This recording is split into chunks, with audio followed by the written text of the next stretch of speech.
بعضی وقتا مثلا دارم شام یا نهار میخورم، به این فکر میکنم که این غذایی که ما الان داریم میخوریم اولین نفری که درستش کرده به چی فکر کرده، اصلا چی شد که به این نتیجه رسید مثلا فلان سبزی رو با اون یکی قاطی کنیم، سرخش کنیم، 10 تا بلا سرش بیاریم، 4 ساعت پا اجاق وایسیم تهش بشه قرمه سبزی. واقعیت اینی که همه این غذایی که ما میخوریم یه داستانی هم برای خودشون دارن. اینجوری شد که من تصمیم گرفتم این اپیزود یه قصه جالب براتون تعریف کنم. پس سلام، من پویام و این اپیزود میخوام براتون قصه گوجه رو تعریف کنم.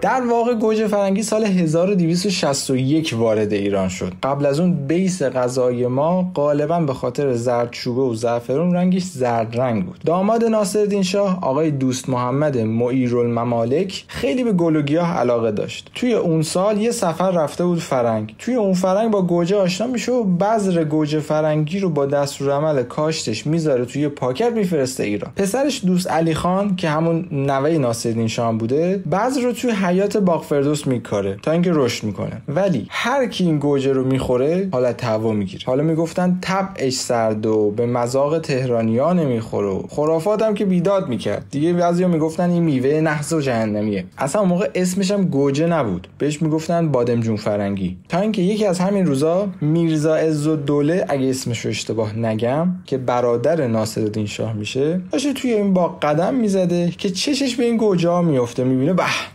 چه قرمز و خوشگلن اینا. بعد یه دونه رو میچینه، یه گازم میزنه، میبینه چه مزه جالبی هم داره. رو میکنه به خدمتکارش میگه که جوون امروز نهار چی داریم؟ اونم میگه که کباب داریم قربان. میگه خب با کباب من از اینا هم وردا بیار. بعد خدمتکارا میگن که نه قربان، اینا هر کی خورده حالت هوا گرفته، طبعش سرده، نباید خورد فلان بیسار و اینا. اینم برمیگرده میگه که طبعش سرده، خب کبابش کنید گرم شه. اینا میگن چه جالب، خب باشه. اینا هم این گوجه ها رو به سیخ میکشن و کبابشون میکنن و برای این آقا آمادش میکنن. میرزا عزالدوله هم یه لقمه کباب میگیره، این گوجه رو هم میزنه تنگش، میخوره، میبینه به آقا چه ترکیب جوابی. قفل گوجه فرنگی اونجا باز میشه. دیگه یواش یواش بین کشاورزا و بازاریام جا میفته. دیگه از اون موقع به بعد هر کی شروع میکنه یه ترکیبی باهاش میزنه. یکی با تخم مرغ ترکیبش میکنه، یکی میندازتش تو دیزی، یکی ربش میکنه، یکی هم اون ربو میریزه تو خورشت لپه، میبینه شد قیمه. اینم از داستان گوجه.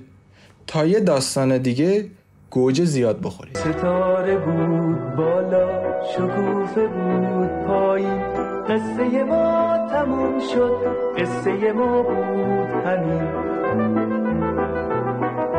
پایین اومدیم آب بود، رفتیم بالا آسمون، تا قصه های دیگه خدا نگهدارتون.